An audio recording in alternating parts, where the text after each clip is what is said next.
Boa noite a todos. Mais uma vez, graças a Deus, com a graça do Cristo, estamos aqui, mais uma vez reunidos, para estudar o Evangelho do Cristo. Permanecemos ainda no capítulo 10 de Mateus. Hoje continuamos com o versículo 10, Mateus 10, versículo 10. Então, para iniciar o nosso estudo, nosso querido amigo José vai fazer a prece para a gente.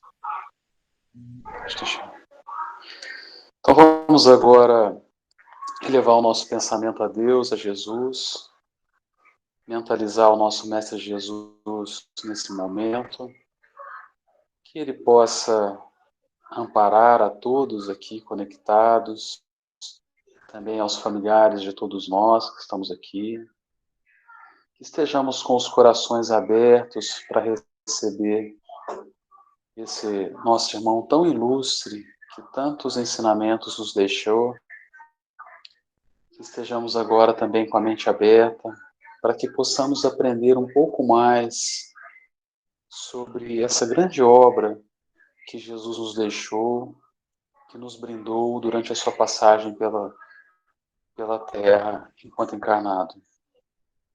Que possamos, então, seguir com esse aprendizado e levar no nosso dia a dia para todas as pessoas que conosco convivam, para todas as pessoas que estejam ao nosso redor, na sociedade, na família, para que possamos levar um acalento a todas elas de forma segura e dessa mesma maneira também termos um pouco de tudo isso para nós, desse banquete de tantas informações grandiosas que Ele nos deixou.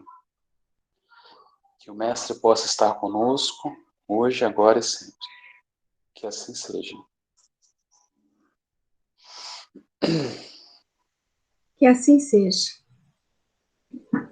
Bom, pessoal, a gente está vendo o capítulo 10 de Mateus, né? Deixa eu preparar aqui.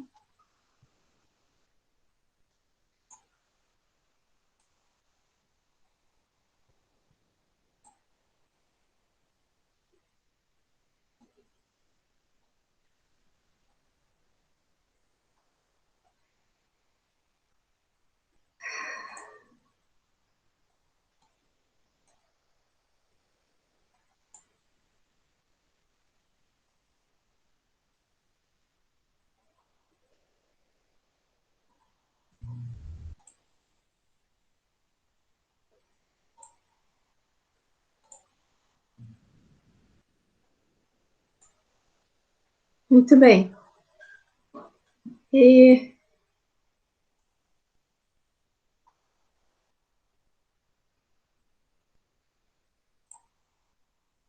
aqui, muito bem. Então, olha, a gente está no capítulo 10 de Mateus, a missão dos 12, né? É o capítulo 10, de 1 a 16 que a gente está vendo. É a nona vez, ó, é a nona reunião que a gente faz dessa passagem, né? Sendo que a gente praticamente pulou entre aspas, né, 2 versículos, porque a gente já tinha visto a questão dos discípulos, né? Então, e é a segunda vez que a gente está já ainda nesse versículo aqui, no versículo 10, né? Nem alforje para o caminho, nem 2 túnicas, nem sandálias, nem cajado, pois o trabalhador é digno do seu alimento.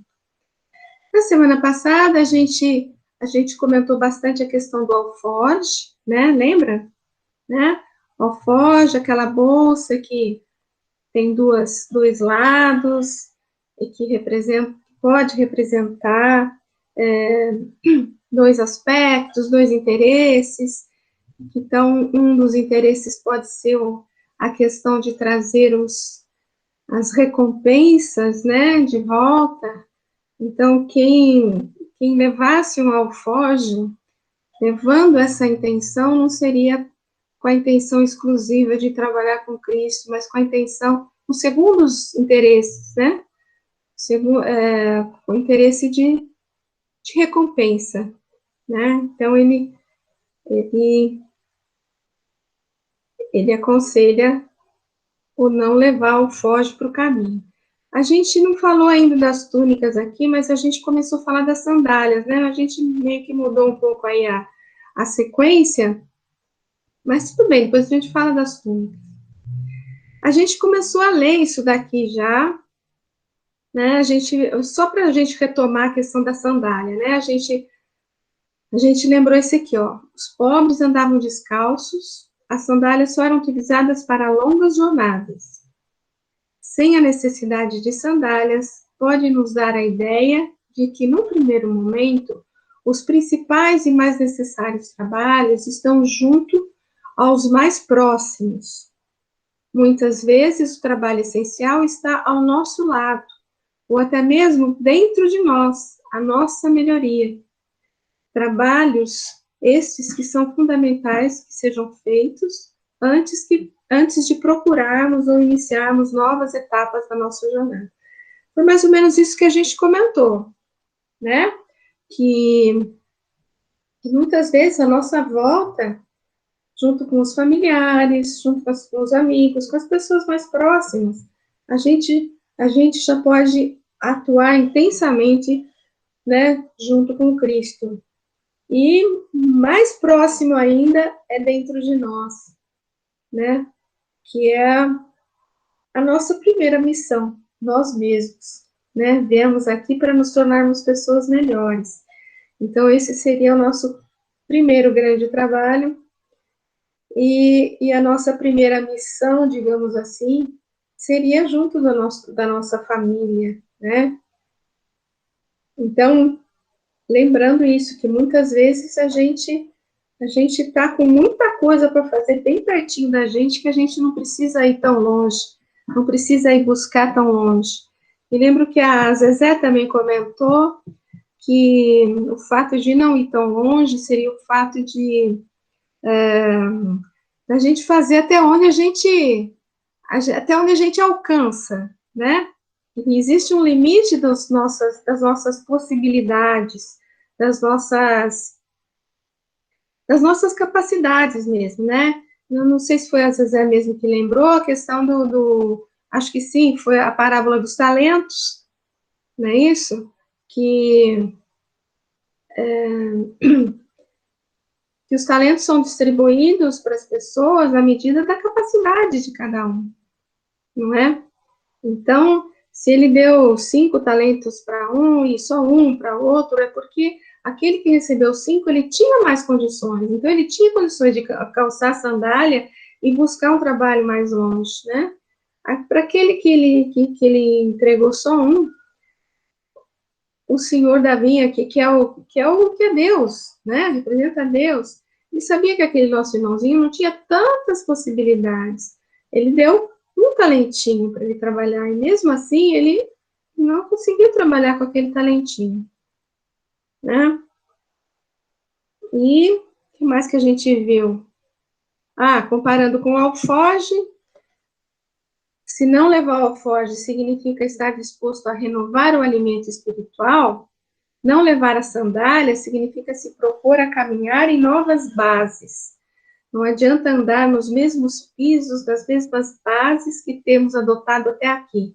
Devemos estar dispostos a renovar as bases, os fundamentos da nossa vida, para não repetir padrões e, portanto, repetir equívocos. Sandália é o que intermedia o indivíduo com o mundo em que vive. Portanto, pode representar a maneira como lida com a vida. Foi nesse aqui que a gente parou. Agora, só com esse aqui dá para comentar bastante coisa. Quem gostaria de falar alguma coisa aí?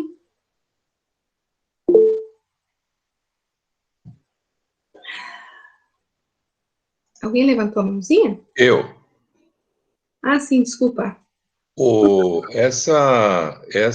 Quando você estava explicando a necessidade, porque a viagem, né, da viagem ser curta, da gente cuidar do que está mais próximo de nós, me ocorreu uma outra interpretação, que é a nossa obra, ela é feita pelas pequenas coisas, pelas coisas mais simples, né?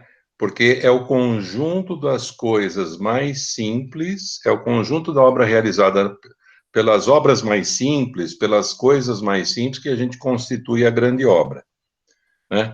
Quer dizer, a gente às vezes está muito preocupado naquela linguagem figurativa. Às vezes a gente quer começar a casa pelo telhado, entendeu? E se esquece que é necessário começar pelo alicerce, né?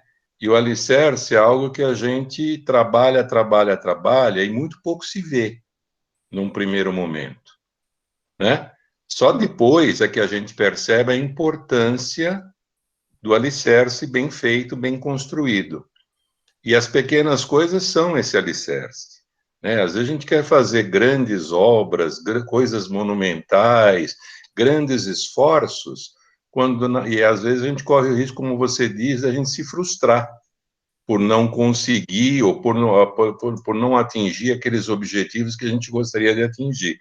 Por quê? Porque talvez a gente tenha que olhar para as coisas mais simples que estão ao nosso redor, né? E que precisam ser trabalhadas. Então, me ocorreu isso. Muito legal, Walter. Tem tudo a ver com a parábola dos talentos mesmo, que a gente estava comentando, não é? E o ir mais longe é isso, é querer fazer grandes coisas e esquecer as pequenas, que são, como você falou, o alicerce, né? É bem isso mesmo, muito bom. Alguém mais quer falar alguma coisa?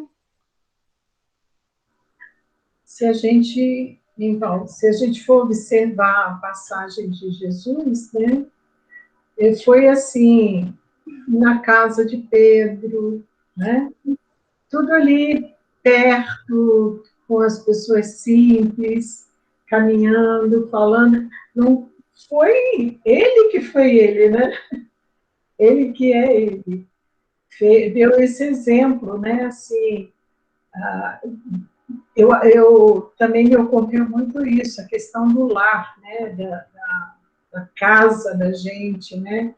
Assim, porque nós sabemos que os maiores convites, né, as nossas transformações em geral, né, na maioria de nós todos, está dentro do nosso lar. Como que a gente lida com isso, né?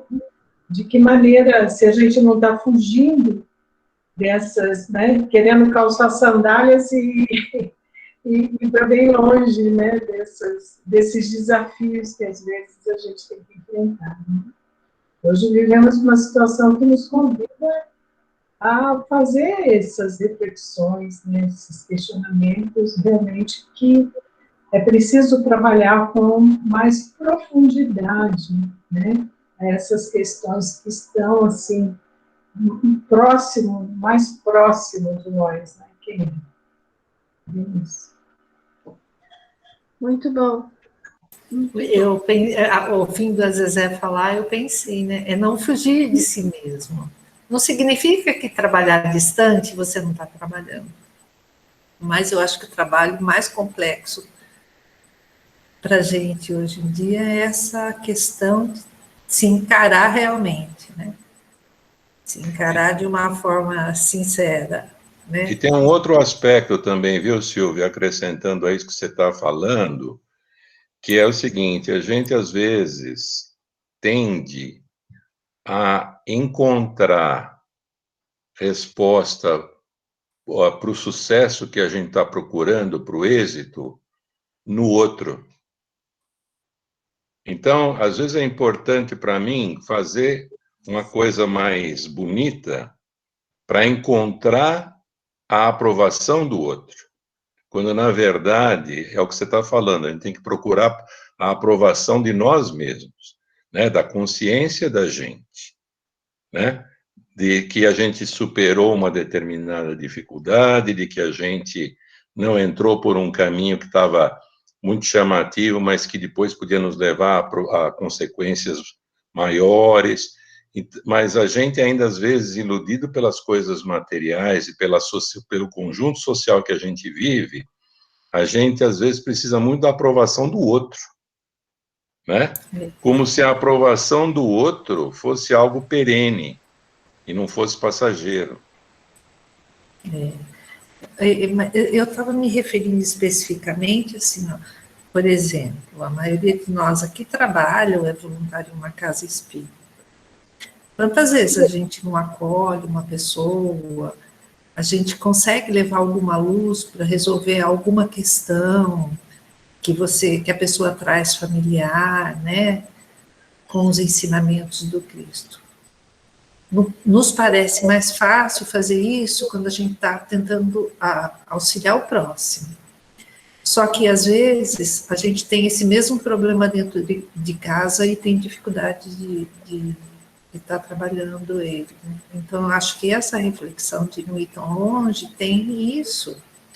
A nossa, como disse a Val, a nossa grande, maior a Val, a Zezé também falou, o Walter também, a nossa maior dificuldade é essa. Então, às vezes, a gente está até ali na casa espírita, acolhendo, auxiliando, elevando, ajudando realmente de coração, com a maior boa vontade, mas nada mais é do que um treinamento para a gente conseguir fazer aquilo dentro de casa, né? Com certeza.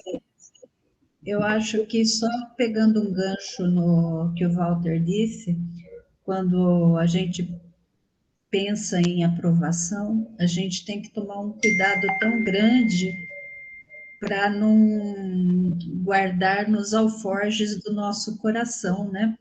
Porque a aprovação é aqueles prêmios, né, que a gente viu na semana anterior, né, que a gente é o que a gente carrega, né? Então a gente não pode querer aprovação, querer reconhecimento, né? Senão a gente vai guardando nos alforjes do nosso coração, né? É isso aí, Andréa, muito bom, muito bem lembrado. Mais alguém? Mais alguma coisinha? Eu vou pensar nessa primeira frase aí, ó, comparando com o alforje. Se não levar o alforje significa estar disposto a renovar o alimento espiritual, não levar a sandália significa se propor a caminhar em novas bases. Lembra que a gente falou também que, acho até que foi a Silvia que falou, a questão do alimento, que se você se propõe a uma caminhada nova, a uma jornada nova, né? Muitas vezes aquilo que você achava essencial para você, não é mais aquilo que é essencial, né? Quando a proposta é diferente, os fundamentos, o que se torna essencial na sua vida também pode mudar, né? Então é o renovar o alimento espiritual, né? É renovar a maneira como você encara a vida e tal. Então, não levar a sandália significa propor a caminhar em novas bases. Então, assim, quando você está se propondo a uma situação diferente, quando você tem uma proposta diferente para a tua vida, as suas bases podem ser outras, né? As suas bases podem ser outras. O fundamento, aquilo que é mais importante para você na sua vida. Não adianta andar nos mesmos pisos, nas mesmas bases que temos adotado até aqui. Devemos estar dispostos a renovar as bases, os fundamentos da nossa vida, para não repetir padrões e, portanto, repetir equívocos. É aquela história, você faz uma coisa e não deu certo. Eu fiz o vídeo, não deu certo, que não, né? Aí eu verifiquei que realmente o celular está com um problema. Não adianta eu querer fazer de novo a mesma coisa, que vai dar o mesmo erro. Não é isso? A gente faz uma receita de bolo, não deu certo, aí a gente tenta de novo e faz tudo igualzinho, né? Não vai dar certo de novo. Então, assim, se a gente não se propõe a renovar alguma coisa, a mudar alguma coisa, a gente vai continuar repetindo os enganos, repetindo os equívocos, não é isso? Então, então pode representar isso, porque aí vem a questão da sandália, a última frase ali, né? A sandália é o que intermedia o indivíduo com o mundo em que vive. Portanto, pode representar a maneira como lida com a vida. Quer dizer, é o que liga você à terra, é o que liga você à matéria. Então, quais são os artifícios, quais são os fundamentos que você tá utilizando na sua vida? O que você usa no teu dia a dia, né, que está ligado à questão do materialismo? Você pode estar, se você está se propondo a outras jornadas, se você está propondo uma melhoria na sua vida, uma mudança na tua vida, né? O que te liga à matéria também pode representar alguma coisa que tem que ser modificada.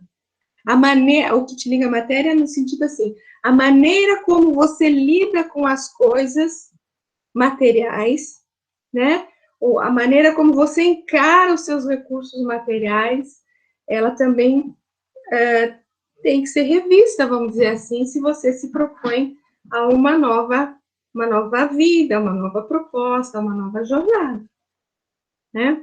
E aí a gente lembra, sabe do quê? Da passagem do lava-pés. Jesus lavando os pés dos discípulos, né? Aí ele lava os pés, e quando ele vai lavar os pés de Pedro, Pedro diz para ele, não, mas você não pode lavar meus pés, sou eu que tenho que lavar os seus pés. E aí Jesus fala, não, se eu não lavar os seus pés, você não estará comigo, conectado comigo, né? Então Pedro vira para ele e fala assim, não, então, se é assim, você pode lavar o pé, a mão, a cabeça, o mesmo, pode lavar tudo, que não tem problema, né? E aí Jesus diz para ele, não, basta os pés, se os pés estiverem limpos, todo o restante estará. Por quê? Porque os pés representam a nossa base, a nossa ligação com o mundo. Chegou alguém aí, não sei quem é, peraí. Não sei quem foi que chegou. Boa noite. Então, os pés representa tudo que é a base da nossa vida. Tudo que é base do nosso sentimento, tudo que é base do nosso dia a dia, do nosso caminhar, da nossa maneira de ser, os pés representam isso. O pé é a nossa base, é a nossa ligação com o mundo. Então, é a maneira como a gente lida com a vida, a maneira como a gente lida com os recursos materiais, com os nossos companheiros, com os nossos familiares. É a nossa base. O pé representa a nossa base. Então, se ele não quer que a gente leve sandálias, ele quer que a gente tenha um contato renovado com aquilo que é a nossa vida. Não sei se eu me fiz entender. Carinha da Silvia está com uma carinha de interrogação, assim. Val. Eu estava pensando de outra forma, estava tentando fazer a conexão do que eu estava pensando com o que você estava... Quer falar? Depois fala o Walter? Não, quero que o Walter fale. Estou pensando aí. Eu estava olhando aqui um livro do Champlin, que ele estava analisando exatamente o termo, né? Sandália, as várias acepções que você pode dar tal. E aqui ele fala assim, que o calçado, tão ao nível do chão, representa a parte ou porção mais humilde de uma pessoa. Né? É o que você está dizendo aí. Aí ele diz assim, as sandálias e os pés ficam sujos devido às imundícies com as quais entram em contato.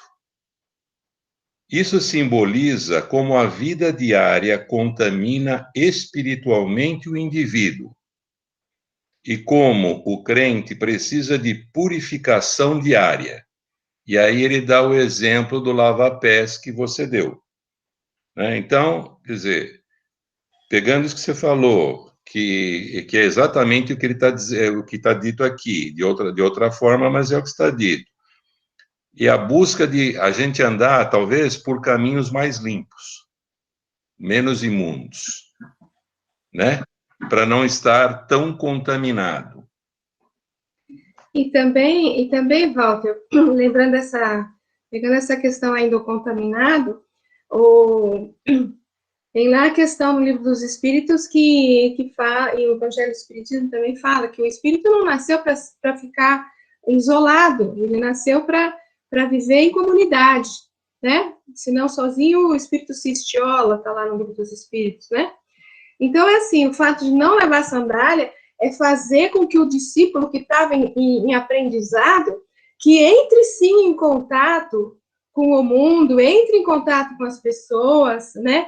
Porque eles estão indo para trabalhar essas coisas todas que eles vão encontrar. Não é verdade? Então, colocar assim o pé, é lógico que seria muito bom a gente utilizar caminhos mais limpos para o nosso interior, né? Mas esse contato com todos, com o mundo como ele é, né? Traz muito aprendizado. Achei muito legal isso aí que você leu, muito legal. Silvinha quer falar? Depois a Andréa fala?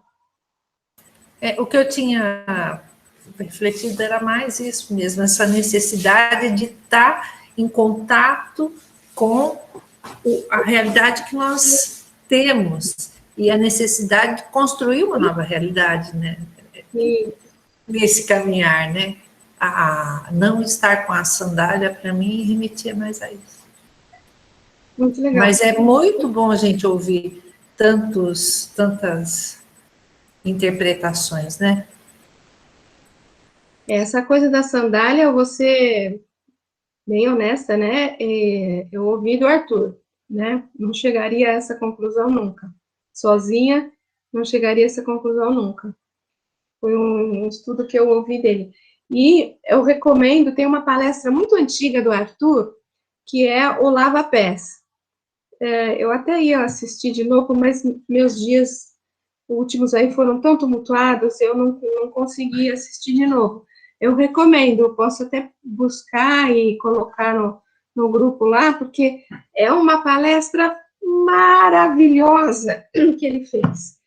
Já fez há bastante tempo atrás. Procurem lá que vocês vão gostar. Andréia, você queria falar alguma coisa, querida? Eu queria. E esse ritual de lavar os pés, dessa hospitalidade oriental, a gente vê em festas solenes que existiam. E a gente encontra também no Antigo Testamento, com a chegada dos convidados, criados e até mesmo os donos lavavam os pés de quem chegava de quem chegava. E também os anfitriões, eles tinham o hábito de beijar. Então, a gente encontra em Gênesis, e no capítulo 18, versículo 4, que se traga já um pouco de água e lavai os vossos pés, e recostai-vos debaixo desta árvore.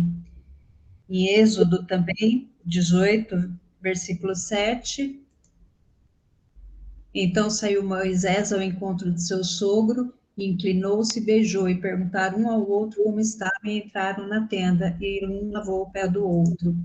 E também em 2 Samuel 15, 5, então, e em outros versículos de Samuel, a gente vê essa questão de lavar os pés. Então, já no Antigo Testamento. É comentado também que essa questão do lavar os pés era um costume, assim, de hospitalidade, né? Quando chegava, e tem uma passagem que eu não vou lembrar onde é que está no Evangelho, lógico, né?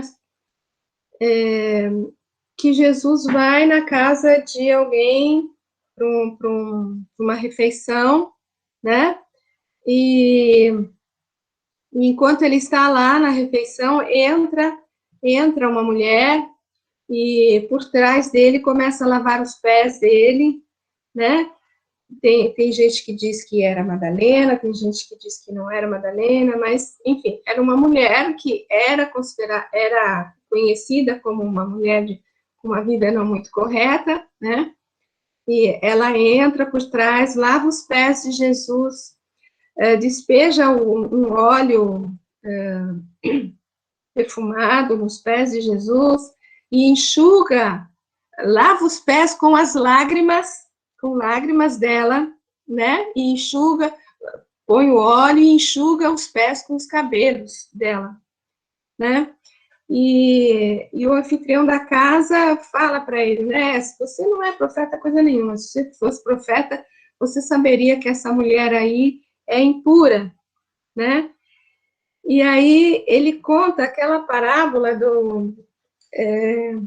que pena que eu não vou lembrar direito, né? Minha memória é terrível. Que tem duas pessoas, dois devedores. Um deve, sei lá, R$10, o outro deve R$1.000, né? Se você perdoar essas dívidas, qual que ficará mais agradecido, né? E o cara fala, é lógico, que é aquele que deve mais, né? E aí Jesus disse para ele, portanto, exatamente, e esse é você. E aí ele fala que a mulher, que ele entrou na casa e o cara não lavou os pés dele, não deu um beijo nele, né? Que era o costume da época, de bem receber um hóspede, né? Ele não faz nada disso. Quer dizer, ele não recebe bem Jesus, né? E a mulher faz para Jesus o que ele deveria ter feito, né? Gente, eu não vou lembrar de toda a passagem, mas é muito interessante, tem tudo a ver com isso. Mas era um costume da época, sim. O hóspede chega, ou é um escravo, se tem um escravo, né, um servo, era o servo que vinha e lavava os pés da pessoa. Imagina, aquele calor, né, um deserto, uma poeira danada, uma sujeira danada, chegar ali, lavar o pé com água geladinha, devia ser uma delícia, né? E então era uma maneira de deixar o hóspede confortável, né?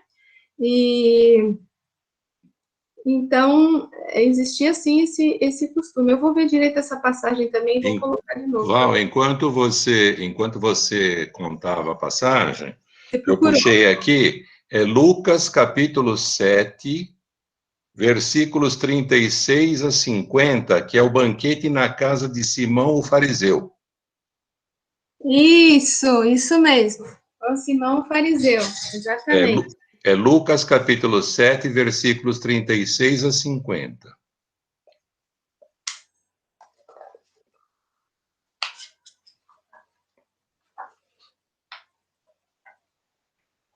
Lucas na casa de Simão o fariseu. Então, depois vem uma lidinha lá, gente, é muito interessante. Então, voltando-se para a mulher, disse a Simão, vês essa mulher? Entrei em tua casa e não me deste água para os pés, ela, porém, molhou os meus pés com lágrimas e os enxugou com os seus cabelos. Não me deste um beijo, ela, porém, desde que entrei, não parou de beijar os meus pés. Não me ungiste a cabeça com óleo, ela, no entanto, ungiu os meus pés com um unguento. Por essa razão te digo, os numerosos pecados dela estão perdoados, porque muito amou. Mas a quem se perdoa pouco, ama pouco. E disse a ela, os teus pecados estão perdoados. E os que estavam reclinados à mesa começaram a dizer entre si, quem é este que também perdoa os pecados? Ele, porém, disse à mulher, a tua fé se tornou salva, vai em paz. Tem tudo a ver aí com a questão do lavar os pés aí. O que mais, gente? Val, a Maria José e a Andréia levantaram a mão. A Andréia levantou de novo? É isso? Bom, Zezé, depois a Andréia, vai.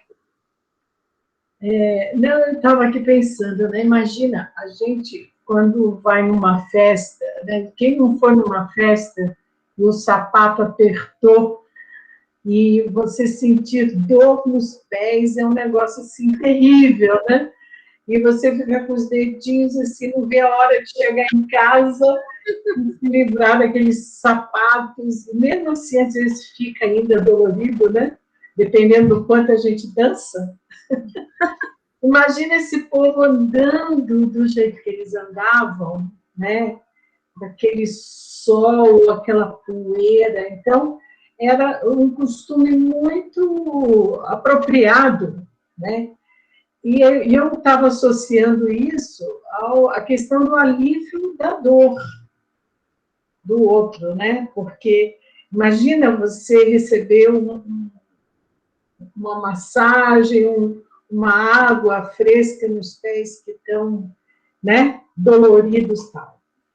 Então, eu acho que é bem por aí. E eu estava associando assim, duas palavras que me ocorreram aqui, com relação a essa coisa da base, né, do que você está falando, Valmir, como lidar com as coisas da vida material, né? A questão da rigidez e do desapego, né? Porque quando nós lidamos, às vezes, com essa questão da necessidade de renovar as bases, né? Como é importante a gente não ser rígido, porque muitas vezes nós somos muito, né? Às vezes com conceitos pré-estabelecidos, né? Ideias que a maioria de nós veio de outras religiões, assim, né? Encarnações recentes, e ainda com muitos preconceitos, muitas ideias fixadas em um certo moralismo, falso moralismo, né? Muita ideia da questão mais exterior, tudo isso aí que a gente precisa se libertar, e às vezes, mesmo aprendendo os conceitos espíritas, né, dentro do Evangelho, com toda a luz que o Espiritismo traz para a gente, às vezes a gente tem dificuldade de se libertar, né, dessa rigidez, né? Então, esse foi um ponto. Outro ponto é a questão do desapego. Porque se a gente caminhar com apego, a gente não vai um metro. Né? A gente não vai longe mesmo, porque o apego faz com que a gente fique travado. É o apego excessivo, né, aos bens materiais, o apego excessivo aos familiares, no sentido não de amor, né, que o amor é libertador, mas aquele egoísmo que quer para si, que quer reter perto, quer, né, é problemático, né? Apego, às vezes, ao trabalho, né? Você está desenvolvendo um trabalho, por exemplo, às vezes na casa espírita, né? Ou você implantou um trabalho que, se você ficar apegado, você vai ter problema. Porque a gente tem que trabalhar essas questões assim que a gente está fazendo para Deus e caminhando, porque às vezes você navegando, né, e aceitando certas mudanças, você vai encontrar realizações melhores e maiores mais na frente, né? Então, eu fiquei pensando nisso, esses pontinhos aí. Muito bom mesmo. Maravilha. Mais alguma coisa? A André tinha levantado a mão, é porque estava da outra vez? Ainda é isso? Acho que é, né? Tá. Então tá. Só agradecer ao Neto que ele já colocou no NEP Gesiel, no WhatsApp, a palestra do Arthur Valadares, tá? Eba! Jesus lava os pés dos discípulos. Valeu. Obrigado, viu? Não deixem de ver, é uma palestra fabulosa, um estudo maravilhoso. Eu lembro que logo que ele fez essa palestra, eu conversei com ele, e ele contou que foi resultado de estudo que eles tinham feito no NEP. Então, muito legal, muito legal. Bom, deixa eu só fazer um comentário, que nem de desapego, né?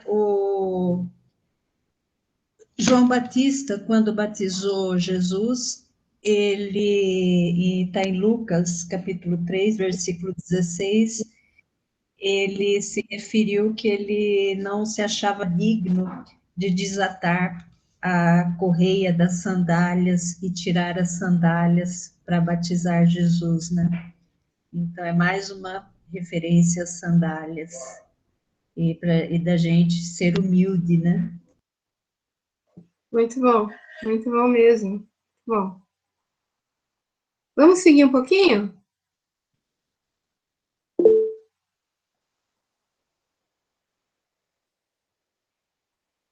Como é que é? O que ela falou? Copia o link. Val, quando você postar o vídeo, você copia o link na descrição.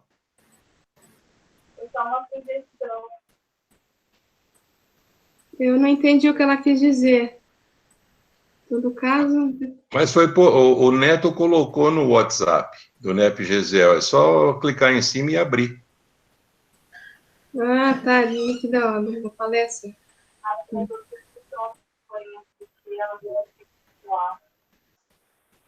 Elô, sua voz, o seu som não está dando para ouvir direito. Não está dando para ouvir. Desculpa, gente, agora dá para ouvir? Dá. É que o Neto postou lá no grupo, né, o link da palestra. Aí eu sugeri que quando você postasse o vídeo no YouTube, você copiasse na descrição para poder as pessoas. Muito legal. Muito bom, obrigada. Muito legal. Foi isso, desculpa, gente. Beleza. Vamos ler um texto aqui, gente. Descalça-te, a terra é sagrada. É um estudo que eu não me lembro, sinceramente, desculpa, eu não lembro de onde que eu tirei isso. Tirar as sandálias é, portanto, sair do conforto de onde se está, deixar uma proteção estabelecida, liberar a mente de ideias preconceituosas, largar os afazeres alienantes, olhar algo novo e ir ao seu encontro, podendo adentrar num campo onde a vaidade seja deixada do lado de fora, tocando um chão novo, habitado por um ser desconhecido, que traz a mensagem ampla de bem comum.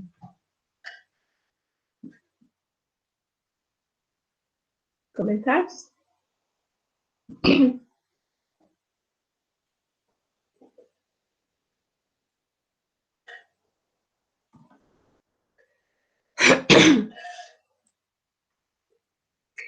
Isso eu acho que a gente já comentou.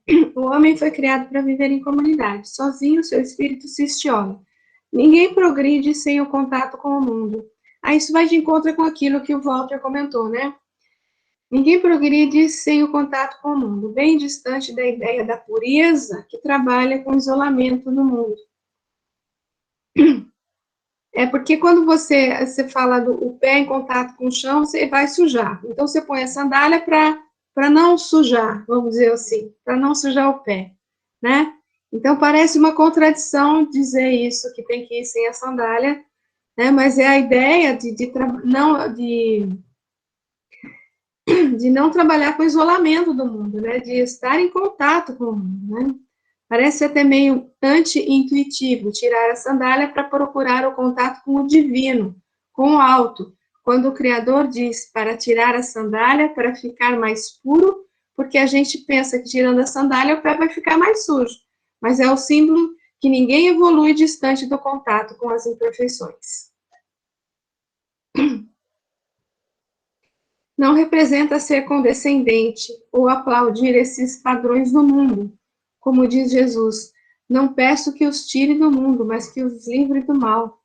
Portanto, é estar nesse meio, conviver com as imperfeições que fazem parte do estágio atual da Terra ainda, mas em meio a tudo isso, aprender a não perder a conexão com o divino, a não se deixar corromper por esses elementos. Usar sandálias deixa o pé mais confortável. Não utilizar vai colocando o pé com as impurezas do sol, dificuldades, e vai calejando, ou seja, criando uma adequação para percorrer aqueles solos mais difíceis. Os espíritos missionários, que por vezes vêm apresentar certa resiliência no contato com o mundo, como Jesus, quando veio até nós encarnado. Jesus não ficou lá de cima do mundo espiritual olhando e enviando missionários. Ele tocou o chão do mundo. Partilhou o pão rústico dos pescadores, como Emmanuel nos diz. Caminhou com pescadores. Abraçou as tarefas do mundo. Mas no caso de Jesus, observamos a resiliência de um sentimento já depurado, um sentimento já fortalecido, porque a ideia não é que o sentimento se torne duro, mas resiliente. Ele consegue lidar com aquilo sem se desestruturar, sem desequilibrar, pensando na caridade como Jesus a entendia, benevolência, indulgência e perdão. Observamos que os três elementos pressupõem um vínculo com o outro, quer dizer, um vínculo com o mundo, né, sem sandália.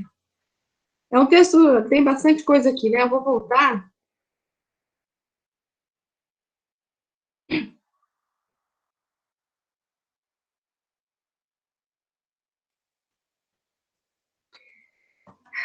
Aqui está ainda batendo naquilo que o Walter comentou, né? Estar nesse meio, conviver com as imperfeições, as imperfeições fazem parte do estágio atual da Terra, né?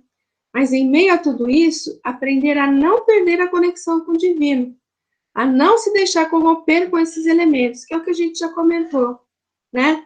Então, tirar a sandália é para ter esse contato com o mundo, mas para não perder a conexão com o alto, com o puro, vamos dizer assim, apesar de estar em contato com o impuro, né? É a luz que entra na treva e não se corrompe, não é?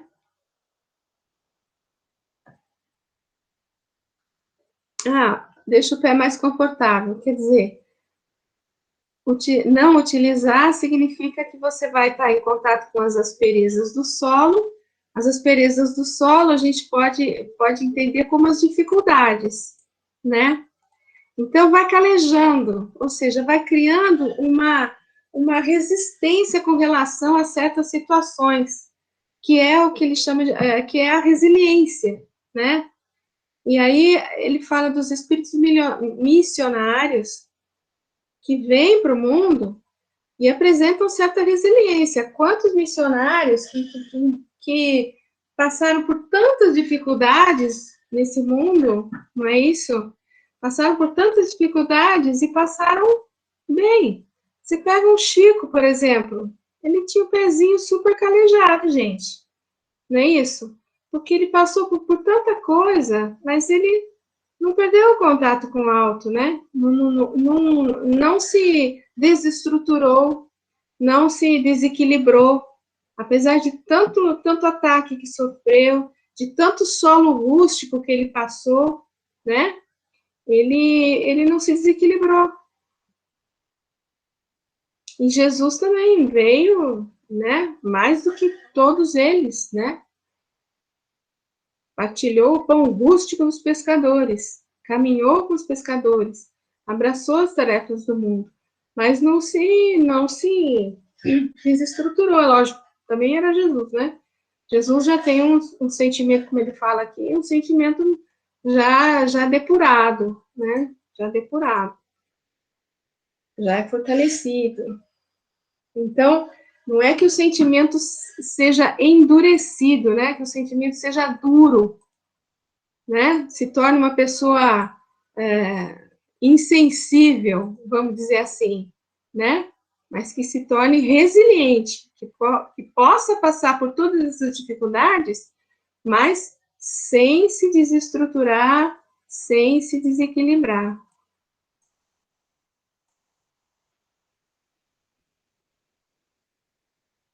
Texto meio pesado, né?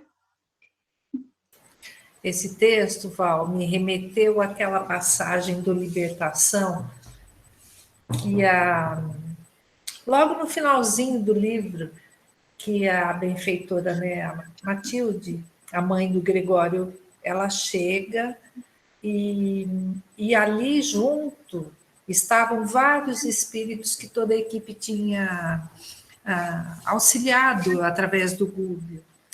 E aquele monte de espíritos que já tinham caído muitas vezes, e ela vem trazer uma palavra de conforto, mas mais do que uma palavra de conforto, uma palavra de responsabilidade sobre o caminhar.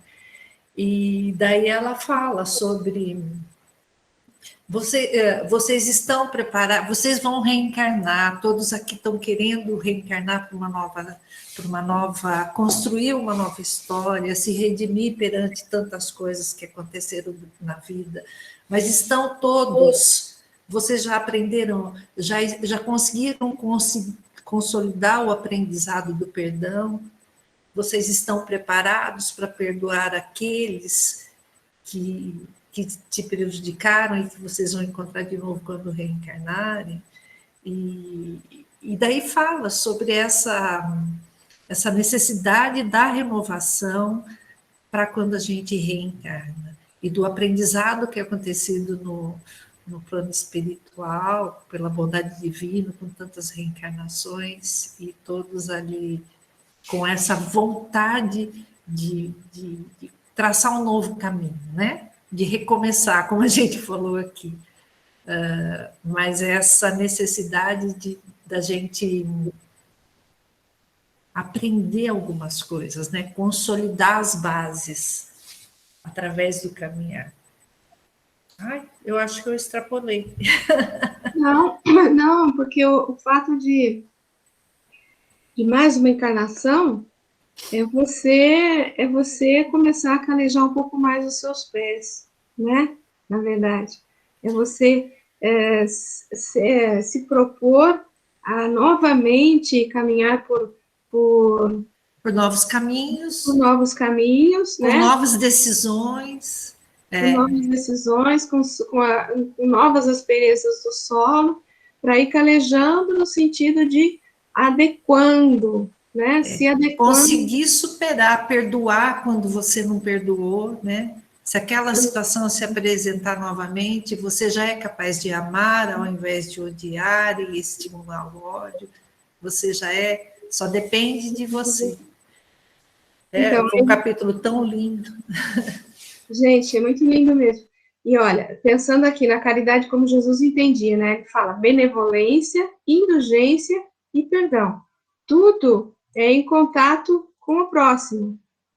Não tem como você fazer isso sozinho, né? Então, assim, é tirando a sandália que você vai exercitar essas coisas todas aqui. É entrando em contato com o outro que você vai exercitar a caridade como Jesus já entendia. Fazer o bem incondicionalmente em qualquer situação, né? Benevolência, indulgência, perdão, caridade. Certamente. Alguém levantou a mãozinha? Nilson? Fui eu.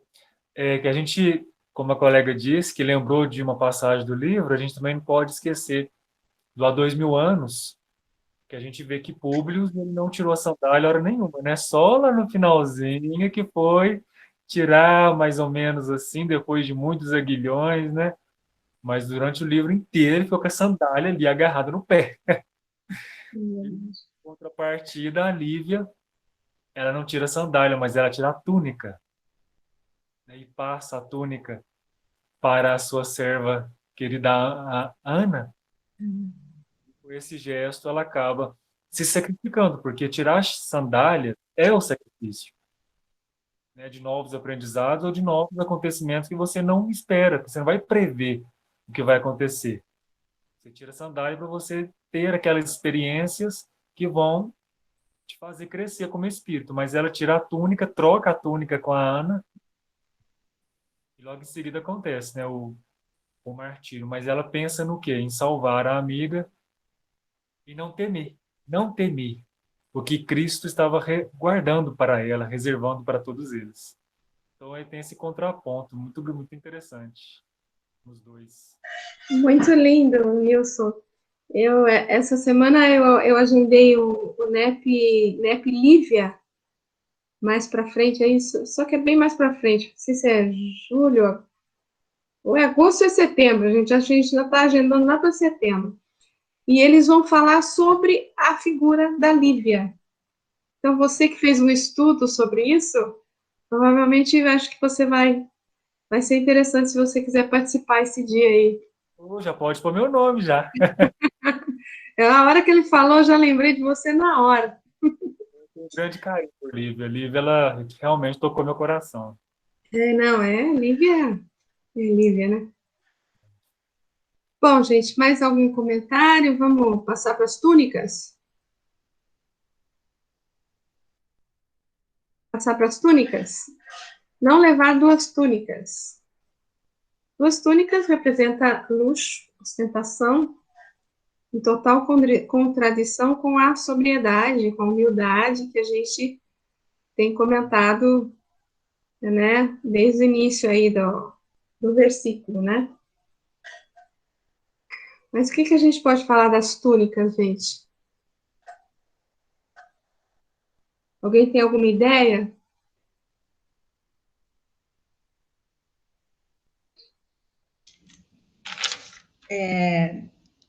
A túnica, quase ninguém tinha 2 túnicas, né? E um par de túnicas, né? E o que eles tinham? Era uma túnica e uma capa por cima.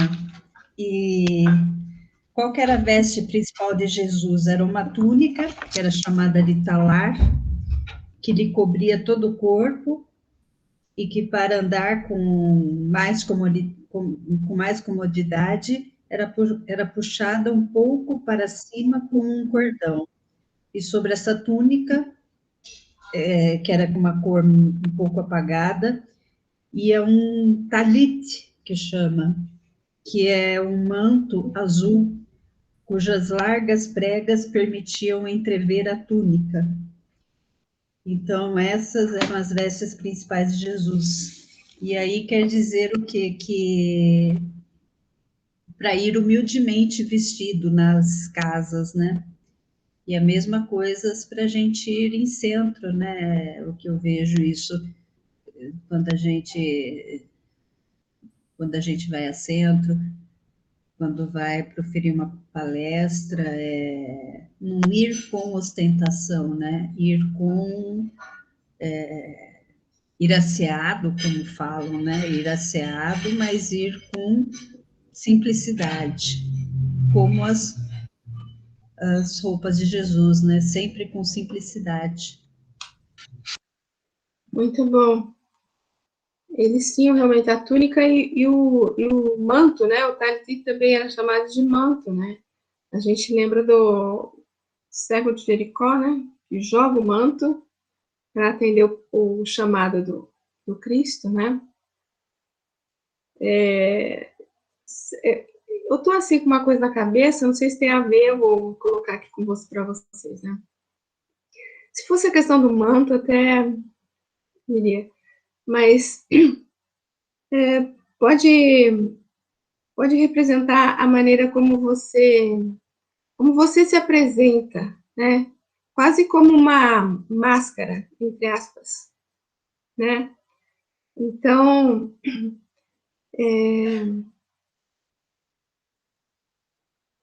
ir autenticamente, digamos assim, né? Não levar outras aparências, né? Não se manifestar conforme a situação, você coloca uma máscara, você se mostra de uma maneira, né? Então, eu acho que a questão do ser autêntico também, seja, né, Jesus diz, seja seu sim, sim, não, não, no sentido de ser, não ser indeciso ou ser verdadeiro, digamos assim, né, no sentido de ser verdadeiro, não usar subterfúgios. É só assim que eu consigo enxergar isso, né? Alguém quer falar alguma coisa?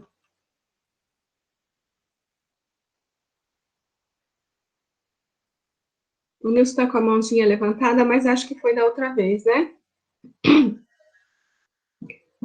Vamos tentar ler alguma coisa, se ninguém Alguém quer ler, gente? Eu leio. Então vai. Palavras de vida eterna, Emmanuel, capítulo 144, exemplificar. Respondendo, então, disse-lhe Jesus, ide e anunciai. Lucas, capítulo 7, versículo 22. Através de todas as nações, o homem levanta realizações notáveis, nas quais se lhe exalça. Exaltar, tornar alto, levantar, elevar, o egoísmo inteligente. Em toda a parte, repontam obras santuárias, solicitando moderação e corrigenda, para que o abuso de poucos não agrave as aflições e as necessidades de muitos. Entretanto, porque o raciocínio rogue confrontações claras para estudos corretos, reconheçamos o realce, conquanto vazio e, por vezes, ruinoso, prejudicial, mal, nocivo, de semelhantes cometimentos. Ninguém nega a amenidade do edifício caprichosamente construído para festas inúteis, embora não se lhe possa louvar o destino. É indiscutível a preciosidade do iate de luxo, não obstante seja tão somente dedicado ao excesso. Inegável a feição deleitosa de um jardim suspenso, mesmo quando não passe de apêndice arquitetônico. Belo o espetáculo da fonte luminosa por distração na praça pública, apesar de se manter muito longe do proveito de um simples chafariz.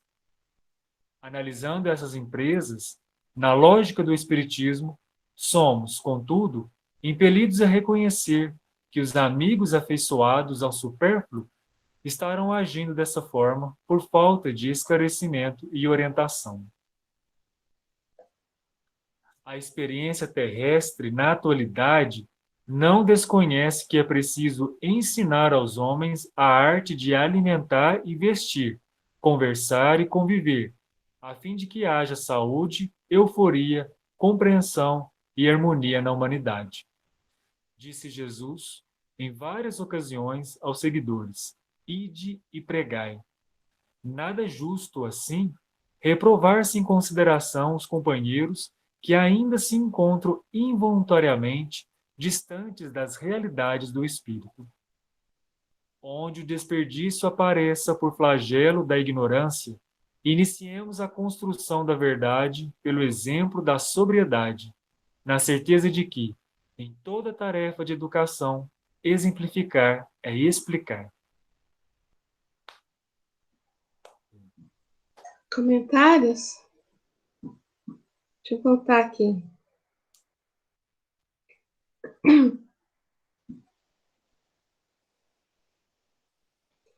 Na verdade, duas túnicas representam o excesso, né? É o que está vinculado a esse texto, né?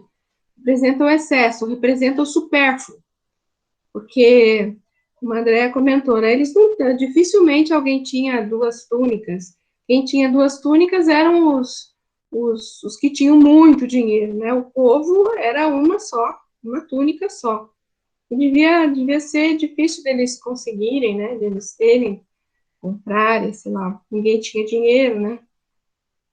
Então, é indiscutível a preciosidade, como ele fala aqui, de tantas coisas aí maravilhosas, mas que em termos de proveito, de aplicação, de proveito para as pessoas, muito pouco, né? Muito pouco. Agora, interessante aqui também, ó, quando ele fala, nada justo, sim, reprovar, que a gente tem que entender que as pessoas que ainda se comprazem com isso, ainda estão distantes das realidades do espírito, como ele fala aqui, ou estão num patamar que elas ainda precisam daquilo, né? Eu me lembro de uma historinha do Chico, que entrou uma mulher no centro lá, e ela tinha um colar, algumas joias, assim, né? Algumas joias. E alguém fez um comentário, imagina, ela vinha aqui com esse colar, com esse anel, né, com essas joias aí, né, Então, diz que o Chico respondeu assim, então, mesmo estando assim, ela já progrediu bastante, porque há tempos atrás ela usava muito mais joias. Então, isso é o que ela consegue hoje, ela consegue usar só esse colar, só esse anel, só esse brinco, né? Então, ela já progrediu, a gente tem que agradecer e tem que orar por ela, porque ela já progrediu bastante. Quer dizer, a gente não sabe do patamar das patamar espiritual das outras pessoas, né? Então, reprovar qualquer ostentação que a gente possa ver, né, criticar, é aquela questão do julgamento, né? Não devemos julgar, a gente não sabe por onde anda o espírito de cada um, né? Alguém levantou a mãozinha, Zezé. Você me fez lembrar, Val, falando agora, do carnaval no Rio. Nossa. Porque uma vez a gente recebeu a explicação, né, de que a maioria que estava ali era vindo, né, reencarnações da nobreza francesa e que estavam ali em provas, né, de acertos com a vida, e que aquele momento em que, né, você desfilar ali é o quê? 40 minutos, né, 45 minutos, uma hora. Só aquele momento ali, com aquelas fantasias, com aquele, né, esplendor todo, já dava satisfação para o espírito, né, de reminiscências que ele havia vivido, né? Então, me lembrou muito isso que você está falando, porque às vezes, realmente, você pega um espírito acostumado a certas coisas, o desprendimento vai sendo gradativo, né? Não há violência, né? E às vezes a pessoa está simplérrima, né? Cheia de adereços e tal, mas não se apercebe daquilo, né? E realmente isso acontece. Muito, muito bom. Né? E é uma questão reencarnatória, né? A gente precisa compreender, não dá para condenar. Né? A gente não sabe o que está por trás daquilo ali. Isso mesmo. Mas esse texto faz a gente refletir demais sobre a sobriedade da nossa vida, na nossa vida, né? Quando a gente é mais jovem, eu acho que ainda é mais difícil, né? Porque a gente está numa sociedade ainda, mesmo quem tem as preocupações espirituais, né? Nós estamos numa sociedade onde o materialismo impera. E a gente lutar para essa sobriedade nessa existência é algo complexo, porque tem muita ilusão passando por nós diariamente. Esse texto do Emmanuel é uma riqueza. E como eu lembro que comentamos aí em reuniões passadas, né? A pandemia está nos fazendo refletir sobre isso, né? Porque acho que foi a Zezé que falou, as roupas estão todas no guarda-roupa, quantas que estão paradas e não são utilizadas, não é? Quem não passou na frente do guarda-roupa, abriu, porque agora a gente lava, passa, faz tudo, vai lá, você abre a porta e fala, gente, para que eu tenho tudo isso de roupa? Para que eu tenho tudo isso de sapato? Né? E olha que a gente já está se preocupando com as coisas espirituais há um pouquinho de tempo, mas a gente está nesse caminhar, né? E assim mesmo, tem coisas que se a gente parar para pensar, você vai falar, nossa, que valor é esse? Então, Andréia, ia falar alguma coisa, Andréia? Não, eu ia também falar, ia reforçar o que a Silvia falou, e também a questão da alimentação, né? A gente acaba também pecando pelo excesso na alimentação também, quando a gente deveria só comer para nutrir o corpo, né? E não que nem eu estava ouvindo hoje o Aloysio falando, né? Que antes ele ia a grandes restaurantes, aí depois ele percebeu assim, como que eu gasto tanto dinheiro num restaurante, sendo que eu preciso só me alimentar, né? E a gente também, a gente vai no mercado ou faz compra, hoje eu faço compra por aplicativos, né? Mas a gente acaba comprando tantos supérfluos quando há tantas pessoas passando fome, passando necessidade. Então, é realmente pensar nisso, o que a gente valorizar mesmo, comer o necessário, roupa, rever mesmo esse conceito, eu preciso, em tudo, né? Em vestuário, em compras pela internet, compras, em tudo, em tudo. Principalmente nessa pandemia, né? Que, ora, por um lado, aumentou o consumo de compras na internet, mas também está na hora da gente olhar para o próximo, né? De tantas necessidades que estão se aflorando, né? E é o excesso de tudo. É isso aí. Passamos para o cajado?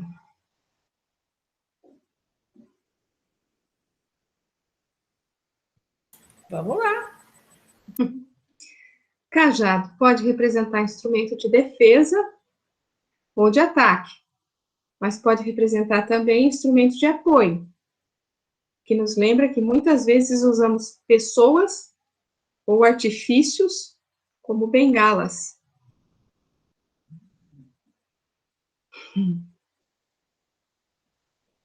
Vamos ler? Alguém quer comentar alguma coisa ou vamos ler? Quer continuar lendo, Nilson? Capítulo 124, firmeza na fé. E os que estão sobre a pedra, estes são os que, ouvindo a palavra, a recebem com alegria. Mas, como não têm raiz, apenas creem por algum tempo. E, na época da tentação, se desviam. Jesus, Lucas capítulo 8, versículo 13. A palavra pedra, entre nós, costuma simbolizar rigidez e impedimento. No entanto, convém não esquecer que Jesus, de vez em quando, a ela recorria para significar a firmeza. Pedro foi chamado pelo Mestre, certa vez, a rocha viva da fé.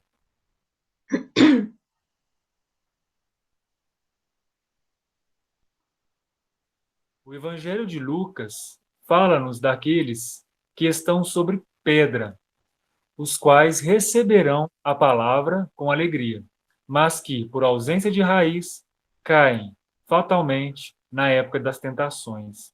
Não são poucos os que estranham essa promessa de tentações, que, aliás, devem ser consideradas como experiências imprescindíveis. Na organização doméstica, os pais cuidarão excessivamente dos filhos, em pequeninos, mas a demasia de ternura é imprópria no tempo em que necessitam demonstrar o esforço de si mesmos. O chefe de serviço analisará os auxiliares novos com paciência e, depois, exigirá, com justiça, expressões de trabalho próprio. Reconhecemos, assim, pelo apontamento de Lucas, que nas experiências religiosas não é aconselhável repousar alguém sobre a firmeza espiritual dos outros, enquanto o imprevidente descansa em bases estranhas, provavelmente estará tranquilo.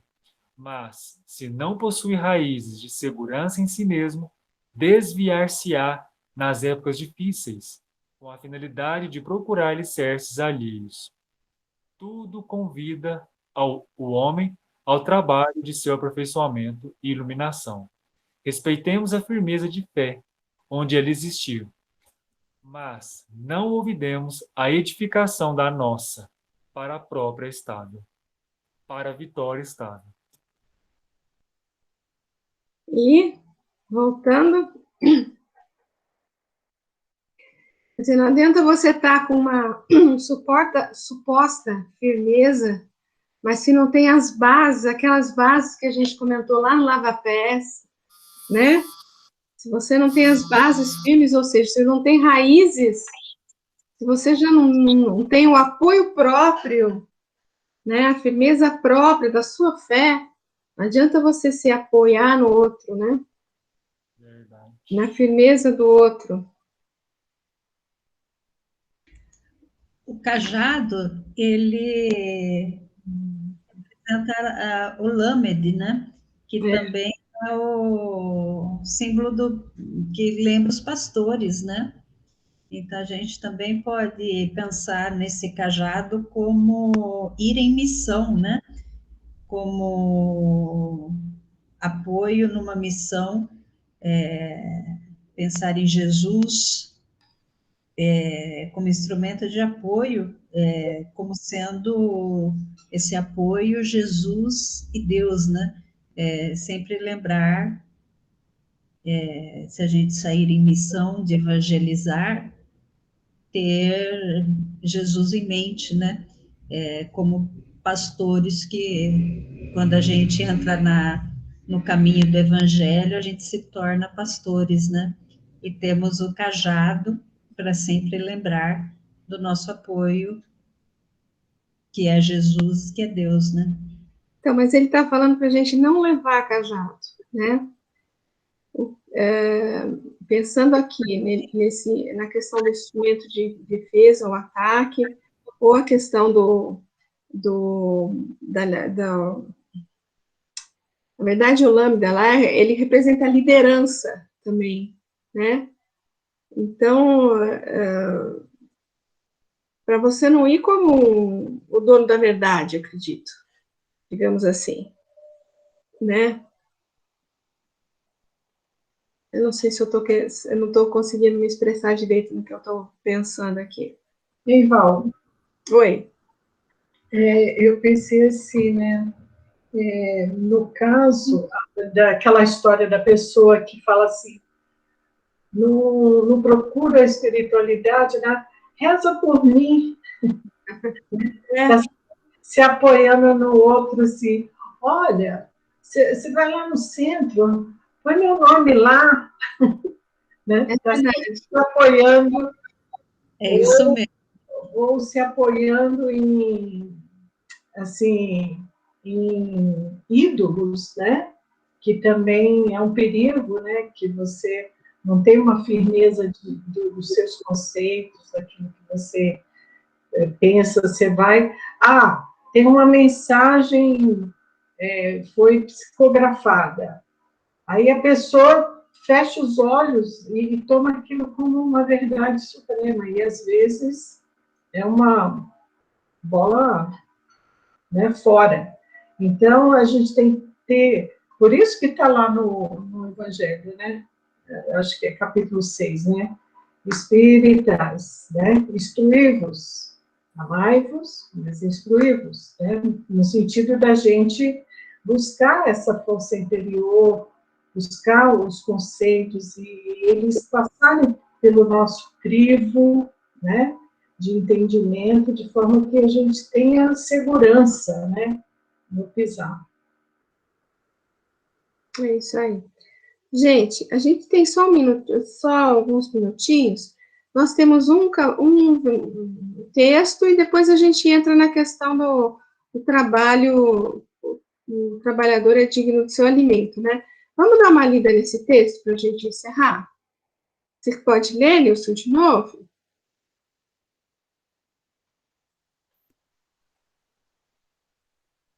Palavras de vida eterna, Emmanuel, capítulo 55, suportemos. Tenha, porém, a paciência a sua obra perfeita. Tiago, capítulo 1, versículo 4. Detente um minuto no torvelinho das preocupações costumeiras e repara que deves o próprio equilíbrio à paciência divina, a sustentar-nos em cada instante da vida através de 1000 modos. Muita gente, talvez, em te fitando na ternura do recém-nato, duvidasse da tua capacidade de sobreviver para a existência terrestre, Mas Deus teve paciência contigo e conferiu-te o devotamento materno que te ajudou a ativar as energias do próprio corpo. Entendidos em psicologia, em ti anotando a intempestividade infantil, provavelmente desconfiaram da tua possibilidade de alfabetização. Mas Deus teve paciência contigo e concedeu-te a heróica ternura de professores abnegados que te abriram novos horizontes no campo da educação. E a paciência do Senhor, cada dia, permite generosa, que tales plantas inermes, que te assenhoreis do suor e do sangue dos animais, que te apropries das forças da natureza e que te valhas indiscriminadamente do concurso dos semelhantes, para que te alimentes e mediques, restaures e instruas. Lembra-te dessa paciência perfeita que te beneficia e cultiva a paciência para com os outros. O companheiro, cuja aspereza te ofende, e o aprendiz, cuja incipiência te irrita, são irmãos que te rogam cooperação e entendimento. E quantos te caluniem ou apedrejem, são doentes que te pedem simpatia e consolo. Para que colabores e compreendas, harmonizes e reconfortes, é necessário que a tolerância construtiva te alente os passos. À frente dos óbices de todo gênero, guarda a paciência que ajuda e, diante dos ataques de toda ordem, cultiva a paciência que esquece. Escuda-te, pois, da paciência para com todos, sem jamais te esqueceres de que a alegria dos homens é a paciência de Deus. E algum comentário?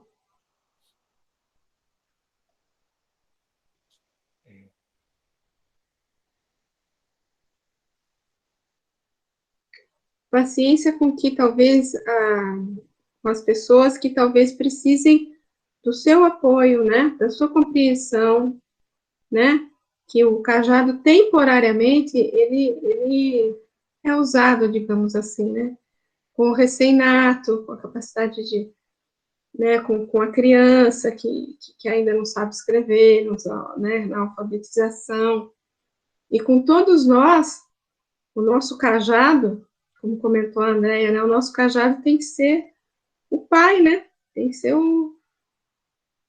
o Senhor, né, a paciência do Senhor, que nos auxilia aí, que é o nosso cajado no decorrer da nossa existência.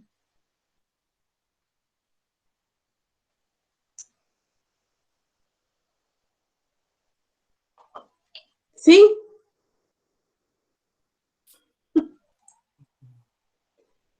Sim.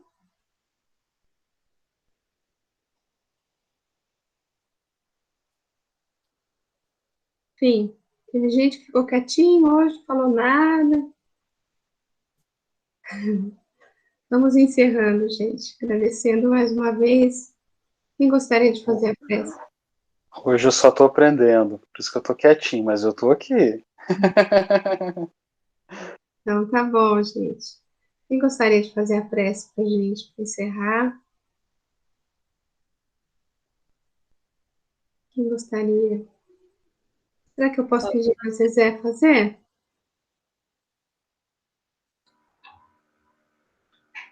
Ok, vamos. Então, vamos respirar fundo e nos nutrindo desse aprendizado, né, desta noite, com tantas reflexões importantes para o nosso espírito eterno. Vamos absorvendo e aproveitando essa ligação com o plano maior, com os nossos amigos espirituais, nossos benfeitores, e levarmos o nosso pensamento, o nosso coração para o nosso Mestre Jesus, em agradecimento pelas oportunidades que recebemos em forma de aprendizado, de luz, de apoio e de direção que nos apontam um caminho de esperança, um caminho de paz, um caminho de luz. E pedimos ao nosso Mestre Jesus que nos fortaleça o espírito, a vontade, a fé, para que possamos suportar o caminho, as pedras, as dificuldades, os tropeços, para que caminhemos com foco naquele lugar reservado pelo nosso Mestre. Rogamos ainda, Jesus, que derrame sobre todos nós, habitantes deste planeta, todos aqueles ligados aos nossos corações, todos aqueles amigos, companheiros, ou mesmo aquelas pessoas que, aparentemente distantes de nós, estão envolvidas com o sofrimento, seja ele físico, seja ele moral. Que possamos, Mestre, exemplificarmos como nos convida a lição da noite de hoje, onde pudermos, com quem estivermos, aquilo que aprendemos. Derrama também, Jesus, as suas bênçãos sobre o nosso país, sobre o nosso planeta, que aparentemente adoentado necessita tanto dos seus cuidados. Que possamos não pesar nas vibrações e, ao contrário, elevarmos os nossos pensamentos ao nosso Pai, como nos ensinastes, e agradecermos as oportunidades que recebemos a cada dia. Se conosco, Jesus, e rogamos que, acima de tudo, a vontade de Deus se faça sempre presente em nossas vidas, hoje, agora e por sempre. Que assim seja. Graças a Deus. Então, tchauzinho para todo mundo. Tchau, pessoal. Val, você parou de gravar? Boa noite a todos. Vou gravar aqui. É claro. Boa noite. Boa noite, pessoal.